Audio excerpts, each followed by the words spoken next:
Hello everyone and welcome to Singularity Podcast. Singularity Podcast is a feature of Singularity weblog where you can go and listen to it or download it in full. As you may already know, my name is Socrates and as always I will be the man with the questions. Today I'm privileged to have Dr. Aubrey de Grey as my guest with the answers. Dr. de Grey is a controversial author, gerontologist and chief science officer at the Sense Foundation and is most famous for his quest to defeat aging. Hi Aubrey and welcome to Singularity One-on-One. Thank you for having me. It's great to be here. It's great to have you here, Aubrey. I probably should mention to all of our viewers and listeners that this is the second time you're giving me an interview. And the first one was by far the most popular podcast that I've ever done. It has something like 13 or 1400 social bookmarks, and it has been heard by about, I think, 30-some thousand people so far. So, by popular demand, thank you for being back on the show. So, I think it's been about 7 or 8 months since the last time you were on the show.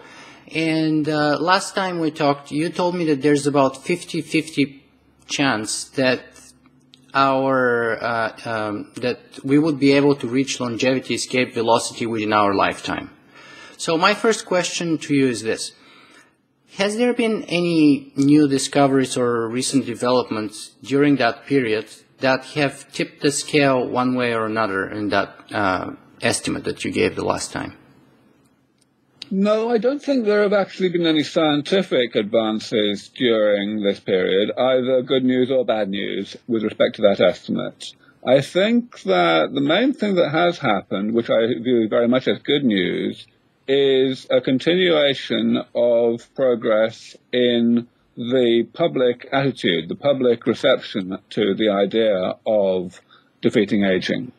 I think that one of the most important, most major barriers to the development of this technology in the time frame that I'm looking at is the lack of funding for it, which of course is a consequence of lack of public enthusiasm. So the more that we can improve public enthusiasm, the better. And there have been a few good steps forward in that regard. One thing that springs to mind is that a couple of months ago we received, for the first time for some while, a very large donation from a wealthy individual. In this case it was $500,000. That's the most that we've received in any one single donation for a couple of years. Congratulations. Thank you. And the more people we have doing that, of course, the more comfortable other wealthy individuals will feel about doing the same rather than, going out on a limb on their own.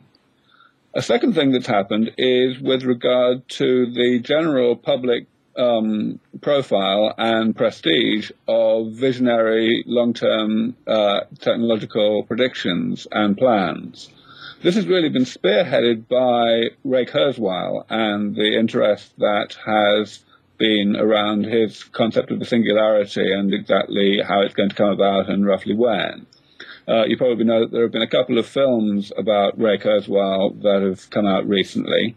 One of them is really on major release about now and doing a lot of premieres around the USA.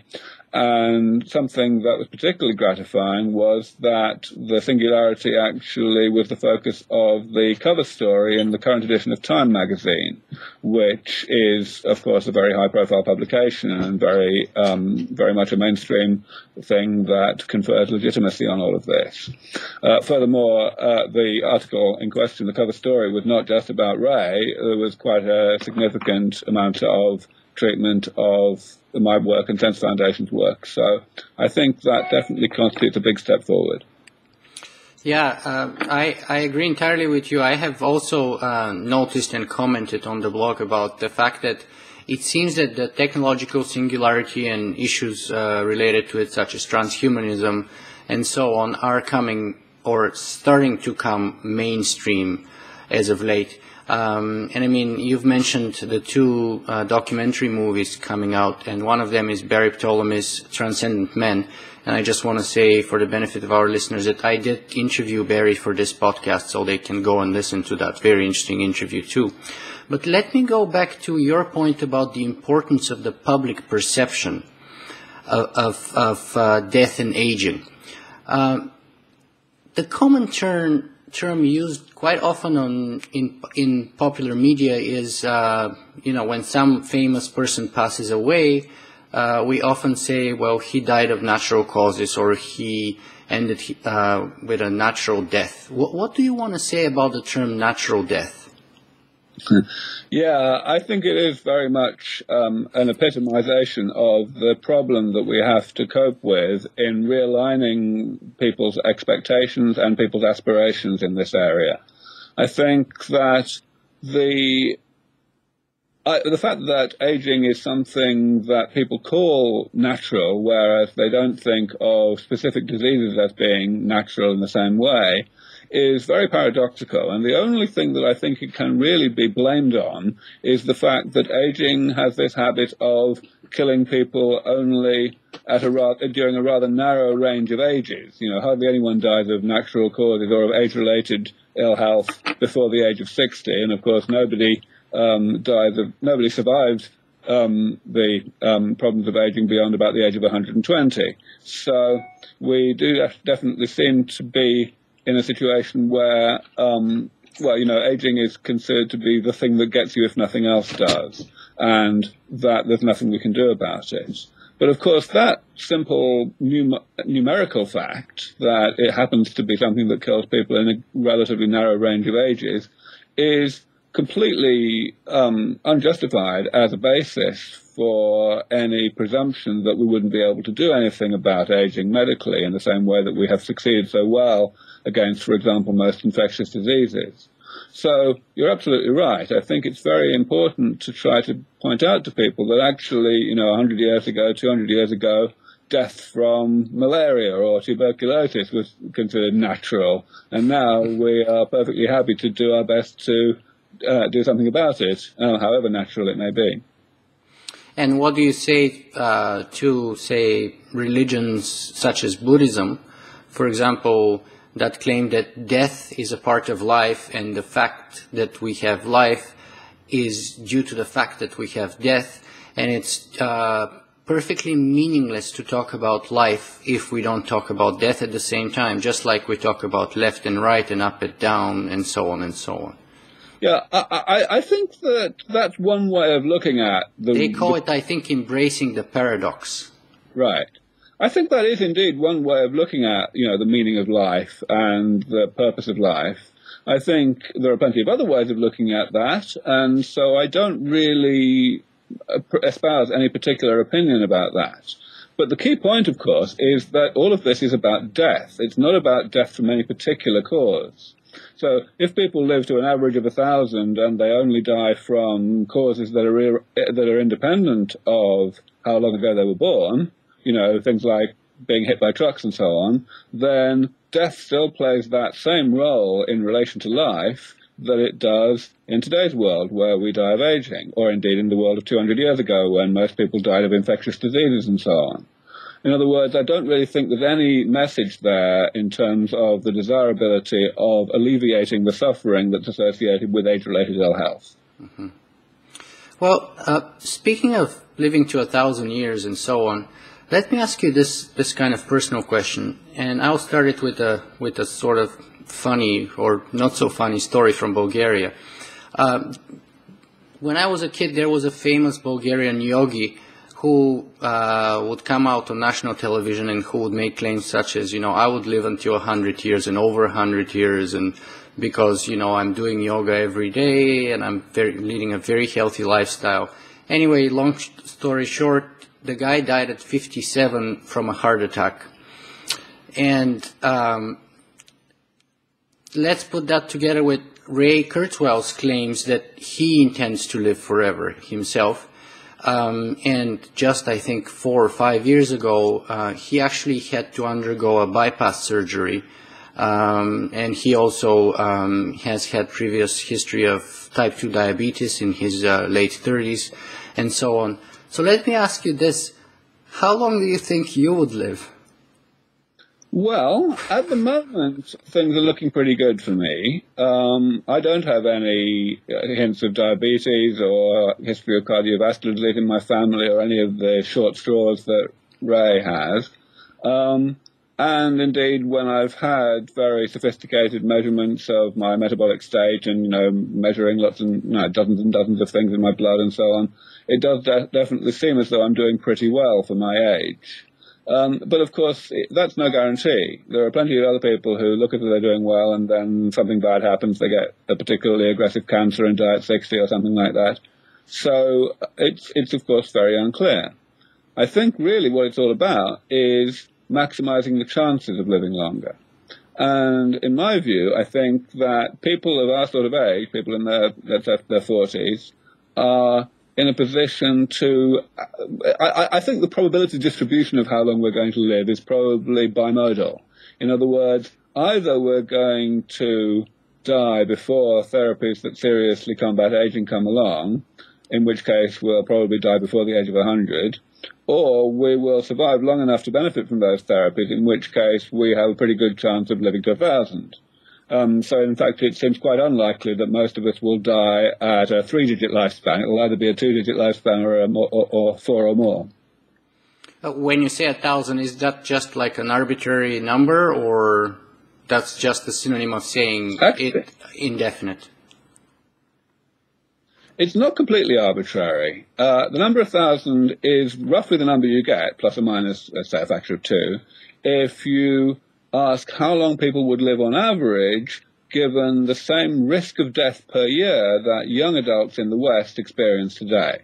So, of course, young adults are not dying of any causes relating to aging, but they are dying of stuff that presumably anyone would die of, however long ago they were born, if they were in that same state of health. And so we can ask what would be, if you like, the half-life of someone who had that risk of death per year indefinitely. And, of course, it's somewhat arbitrary in the sense that what that presumes, that calculation, is that we will not have any improvements in our ability to avoid causes of death other than aging. And, of course, that's a really silly presumption. So, in fact, it's probably rather a conservative prediction. But it does have some mathematical basis, at least. It's not completely random. So the basis of the mathematical estimate here is that, say, for example, factors such as me being run over by a truck while I'm riding my bicycle outside on the street, and other factors like that. Given 1,000 years of a lifespan, chances that something like that or similar to it are very likely to occur at the current rate of it happening. Right, and in fact, they're of course not actually very likely to occur at that current rate. That rate is likely to go down with time. Absolutely, yeah, absolutely. Okay, great. So you've mentioned, you just touched briefly on some very sophisticated tests that you have done to evaluate your own health condition. What kind of tests would you recommend that people do? At what age? And in particular, what do you think of advanced testing such as DNA testing from companies such as 23andMe and so on? Should people do that? Should they wait until it's a little bit more advanced and we know a little bit more about the DNA? Well, let's start with the sort of metabolic tests that I've benefited from in the past. Those tests, I had them done at the Kronos Clinic in Phoenix, Arizona. And I'm not sure that Kronos actually offers that service still. I think they're winding down. But there are other places that do the same sort of thing, including, for example, Terry Grossman, who is, of course, a co-author with Ray Kurzweil of a couple of books and has a clinic out in Colorado. There are other ones like that. Essentially what they do is they measure a large number of metabolic parameters, concentrations of things in your blood that change with age. And so you can get some kind of indication of your biological age from that sort of analysis. There are also physiological and cognitive tests involved in the same analysis. And of course it's all very approximate, but it's better than nothing. And, if you do very well on those, then you've got good reason to feel good. Conversely, if there are particular things where you're doing badly, then that may lead you to take more care of your diet or your lifestyle in some other way in order to slow things down. So I think those tests are useful, and I think even though they're quite expensive, it's definitely a good idea for anyone to take those tests at least once. Ideally, one should take them every few years so as to get some kind of longitudinal information, but even if you can only afford to do them once, that's a great deal better than nothing. Now, in terms of the genetic information that you mentioned, there's really two different sides to that. There's, first of all, getting the genetic information, and then there's getting the interpretation of the genetic information. Exactly. So at the moment, what we have is an ability to get, for a very small amount of money, like $100, the analysis that 23andMe, for example, will provide, which is essentially a high coverage of single nucleotide polymorphisms. And that's certainly valuable, but as I'm sure everybody knows, there's also the option of getting one's entire genome sequenced, which will, of course, pick up plenty of stuff that the single nucleotide polymorphism analysis would not. And that is still very expensive, but the price is plummeting. Mm-hmm. So personally, I think that even whether or not you get some analysis from 23andMe or a company like that, it's also extremely valuable to get a whole genome sequence as and when the price comes down to a level that you can afford. Now, the reason that's useful is, the reason either of those things is useful is because, of course, one's genetic information stays the same as time goes by. And so one can constantly reevaluate the meaning of that genetic information in the context of new data that comes out from scientists around the world. And indeed, 23andMe are very focused on that part of the business, on doing that analysis and constantly updating that analysis in the light of new data.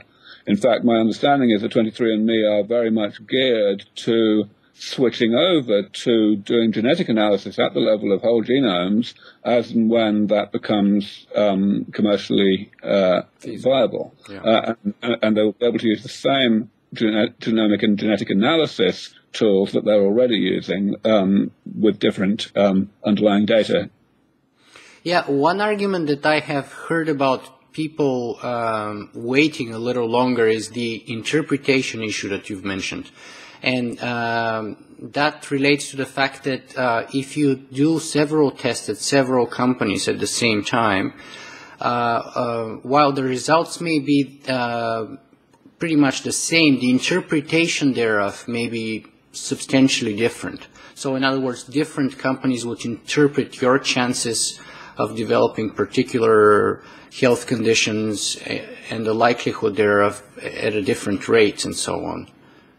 Would you like to say anything about that? Should we wait based on that, or should we still go ahead and do it?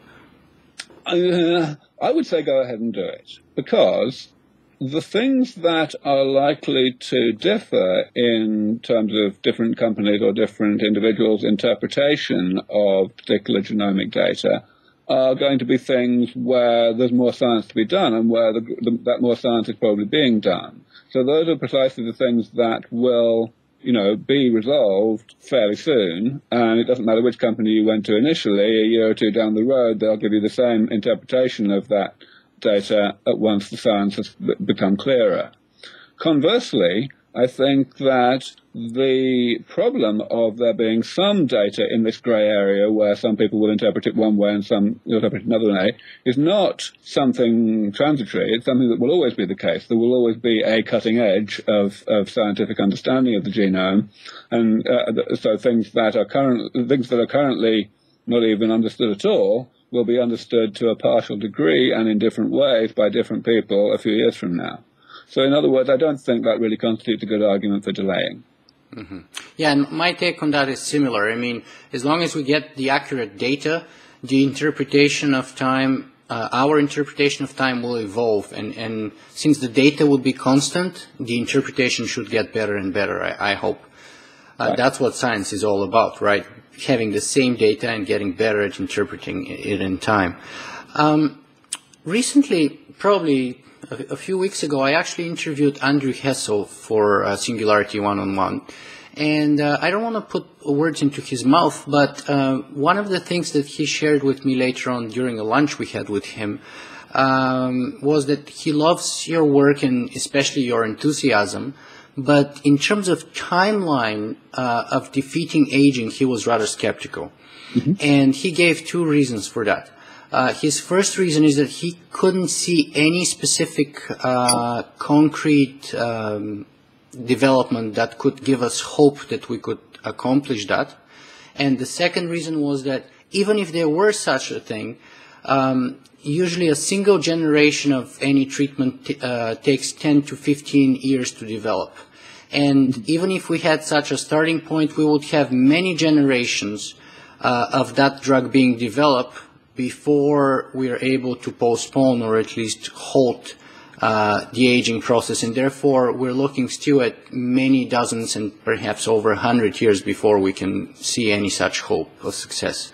What do you say to arguments like that?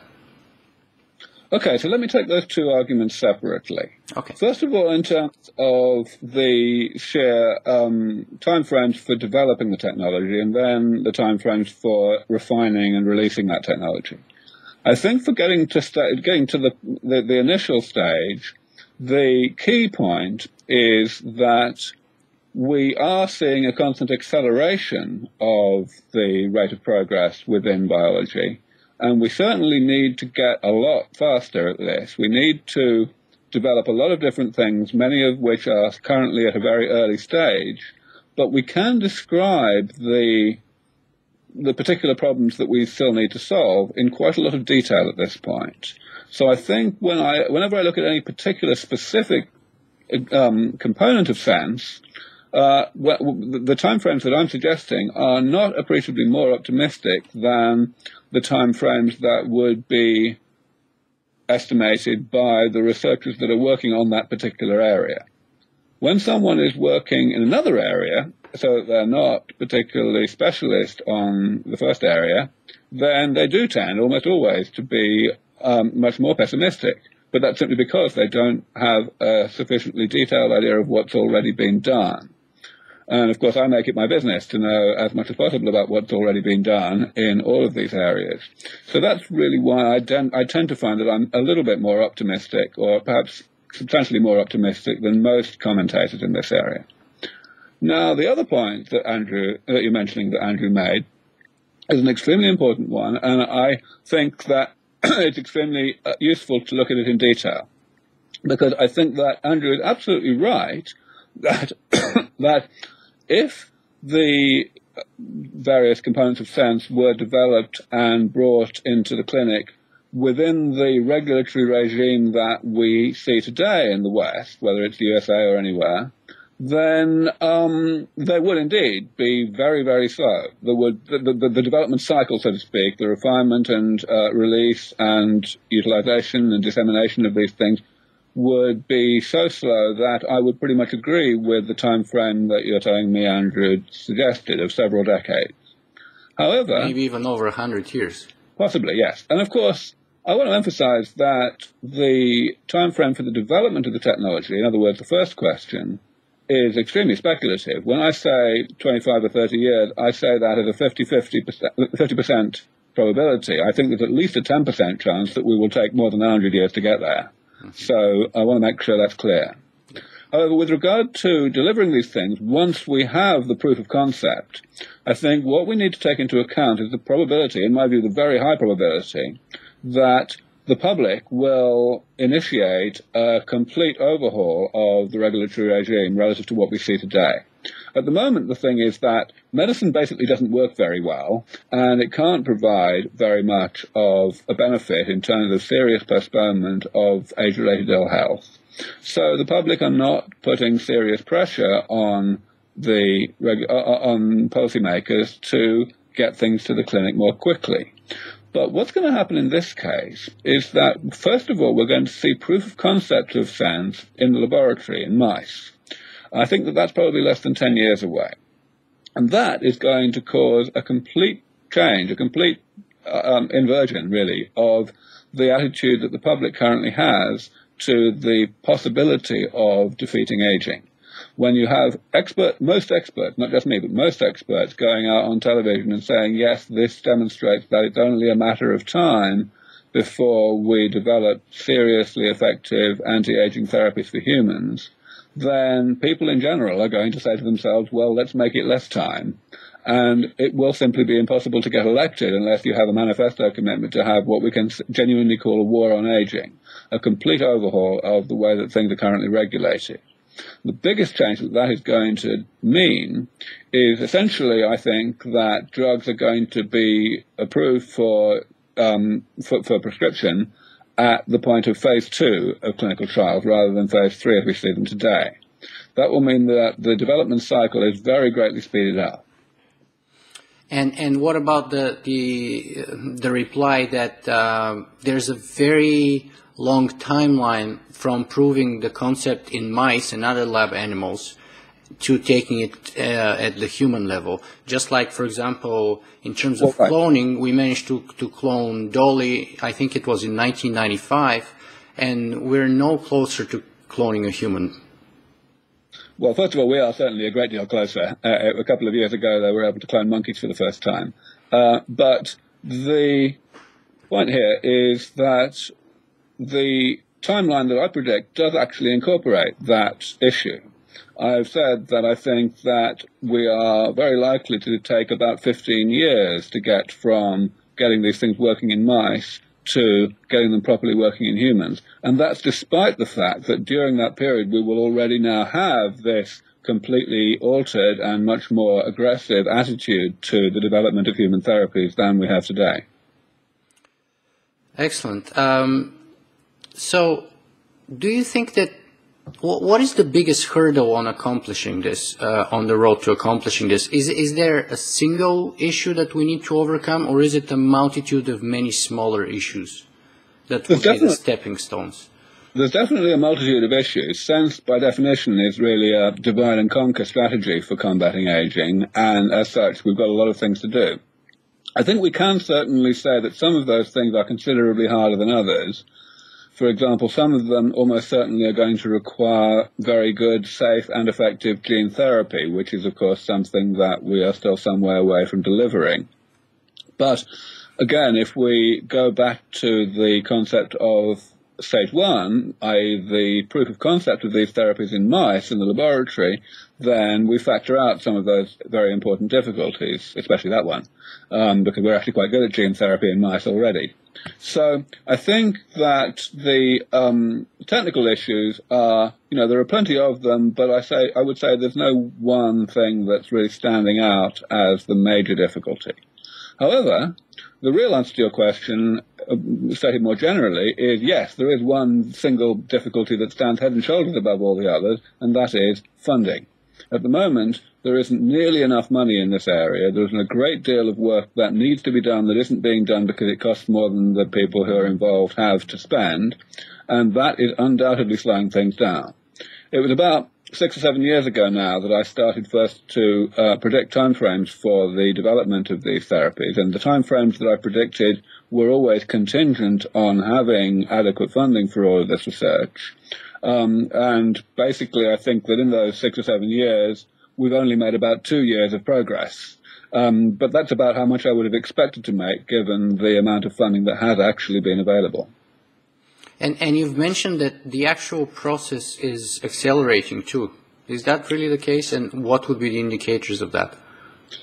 I believe that progress is accelerating, but you're quite right that it's difficult to pinpoint real quantitative measures of that, of the sort that one might be able to point to if one looks at, for example, CPU speed or whatever in computing. I think really it can be measured largely by measures that one can argue for the validity or against the validity of, like the number of scientists or the number of papers that are being published, or the number of patents that are being issued, and so on, because, of course, the bulk of such work may not be of any particular relevance. But I certainly feel that things are moving faster, and I think most biologists agree with that, even though, as I say, it really is just an intuition. Mm-hmm. Now, putting the science to the side here for a second, let's look at a couple of other relevant issues. What is the worst obstacle outside of science? You just mentioned funding, but is that the worst obstacle, or is it sort of the recalcitrant attitude towards death as being the natural ending of life? or something else for that matter? I think it really is just the funding. Ultimately, what's required in order to get this to happen is just three things. Number one, you have to have scientists who have the expertise to be able to take these ideas forward and get them completed, get them fully implemented. Number two, you have to have those scientists be interested so that, given the resources, they would be actually willing to work on this in their laboratories rather than working on more aiming lower, shall we say, and doing less ambitious things. And thirdly, you need that funding itself. Now, steps 1 and 2, in my view, are pretty much complete. I have been able, over the past decade or more, in my interactions with the various scientific communities, to not only to identify the world-leading scientists in all of these relevant areas, but also to get to know them, to get them to understand why I'm interested in their work, and to get them very enthusiastic indeed about applying their work to the particular problem, the particular component of sense that I discussed with them. So they are definitely hot to trot. It's really all about the money. So if what you say is true, let me see. What do you think? I think it was Arthur Schopenhauer who said that truth goes through 3 stages. Originally, it's ridiculed or ignored. The second stage is when it's violently opposed, and the third stage is when it's basically accepted for granted. Yes. Where about on that continuum do you think we are right now with respect to defeating aging? Yeah, I think we're mostly there. I think that the stage where this concept of sense in the scientific community is violently opposed is more or less on the decline. It's definitely on the decline.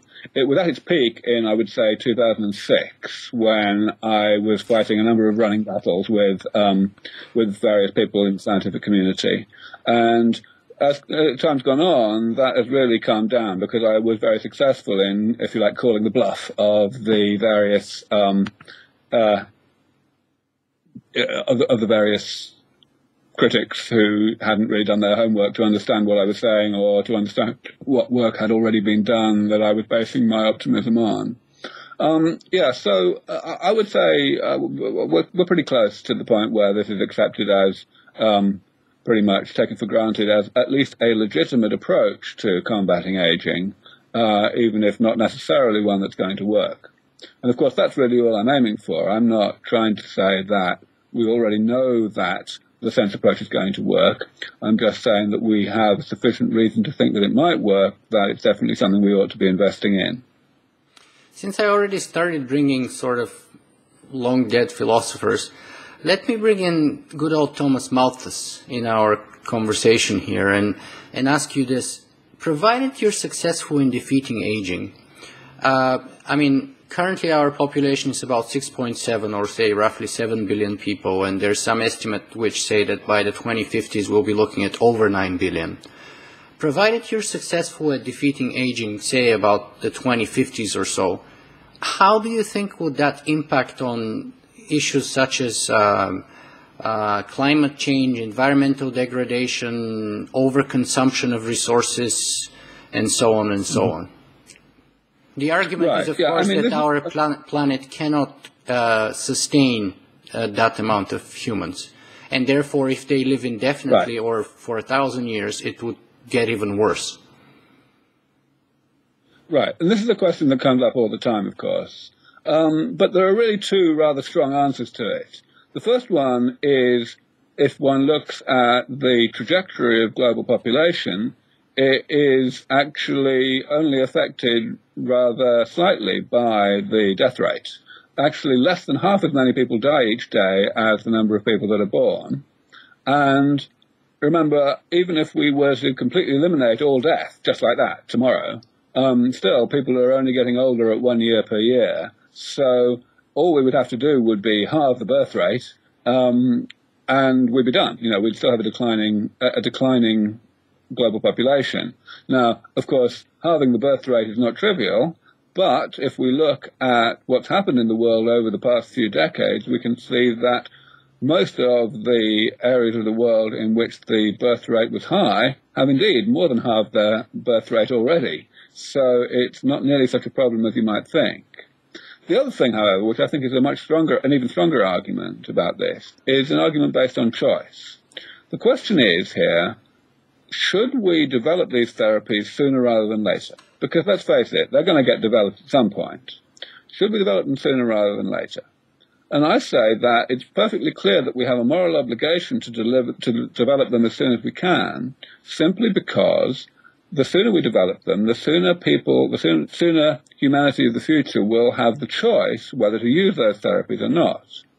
And if we delay and prevaricate and say, oh dear, overpopulation, let's not go there, then what we're doing is condemning a whole cohort of human population to an unnecessary early and unnecessarily painful death when we could have saved their lives.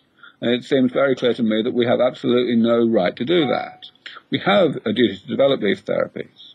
Let's face it, people just don't want to get sick. And most people are pretty keen on not getting sick, even if it involves other sacrifices in their life, like, for example, not having as many kids as they would otherwise be interested in having.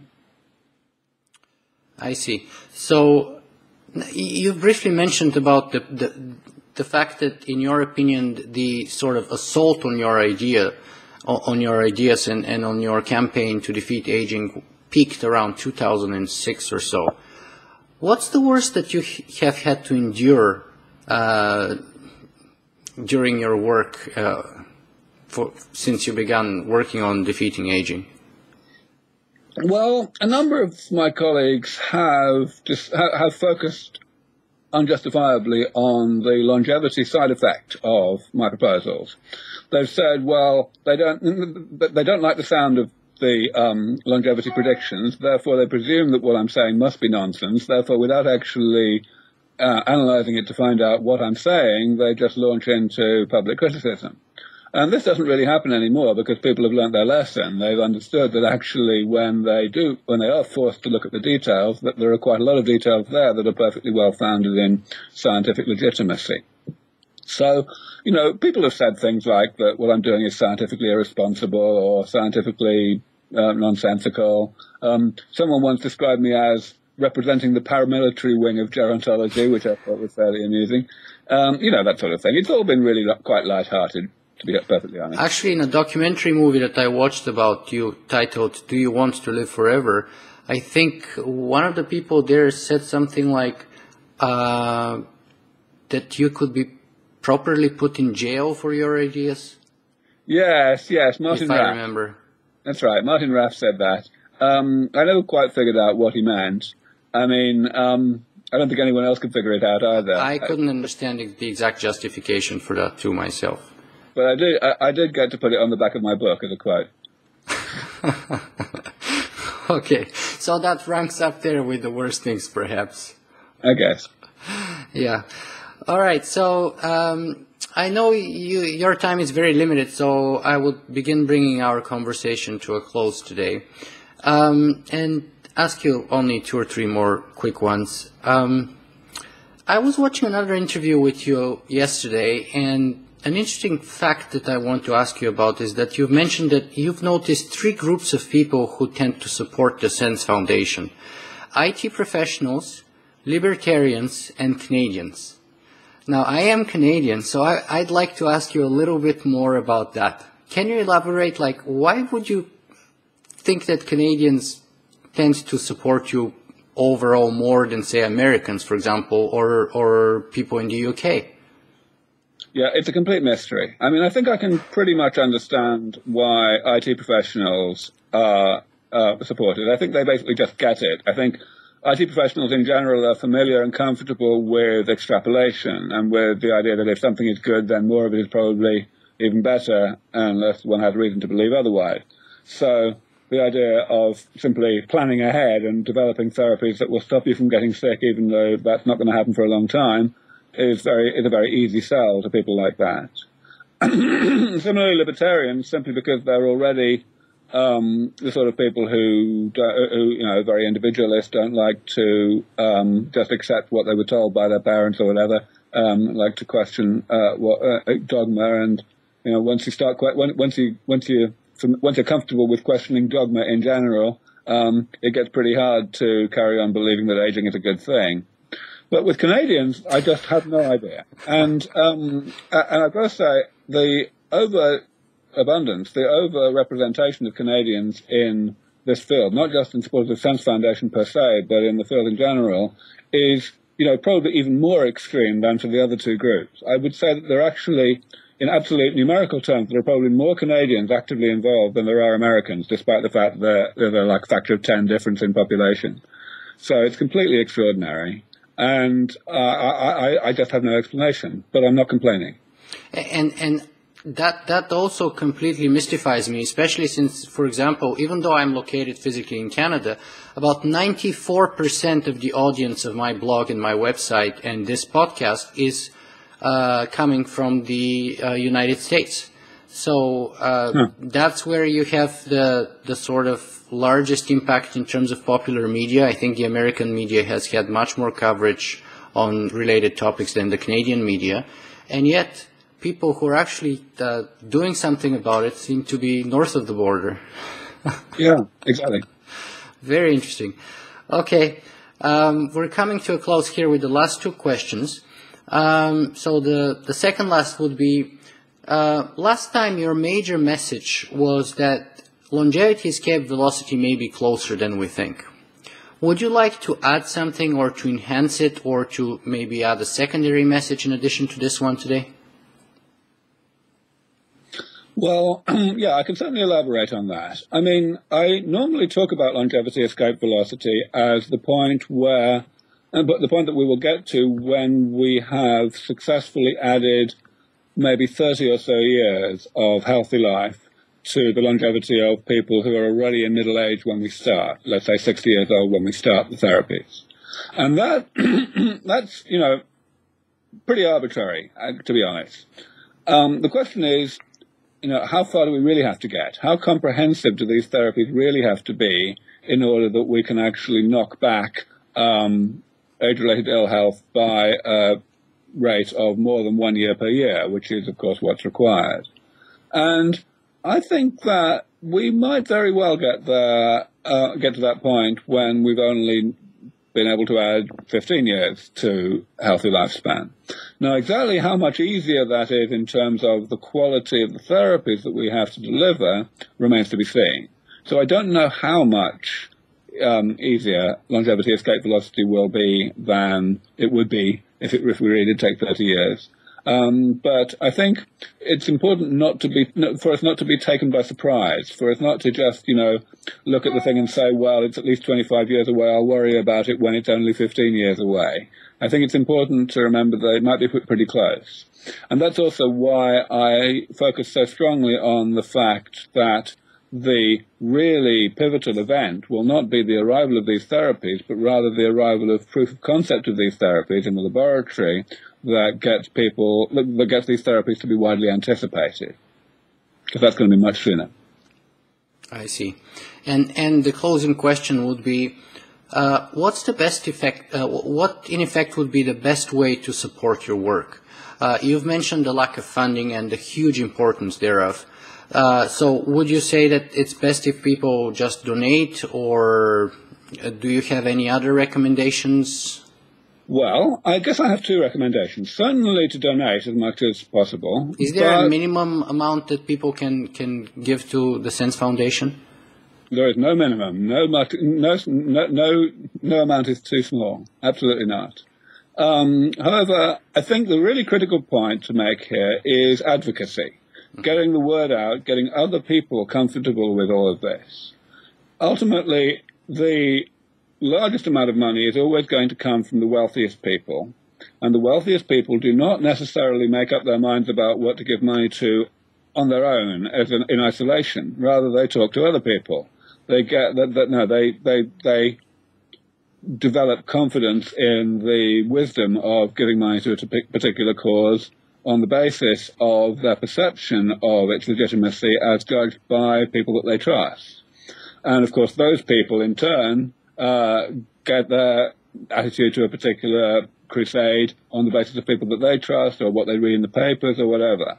So really the whole corpus of advocacy, of getting this something talked about intelligently, talked about knowledgeably, and therefore talked about positively, is absolutely instrumental to hastening the arrival of sufficient funds to get this to happen faster. Excellent. And the other way, other than so advocacy and donation, those are the two best ways. Yeah. Give us money and persuade other people to give us money. That's what it comes down to. Fantastic. Okay, well, Dr. DeGray, thank you very much for taking time to be on Singularity One-on-One today. It's my pleasure. Thank you for having me again.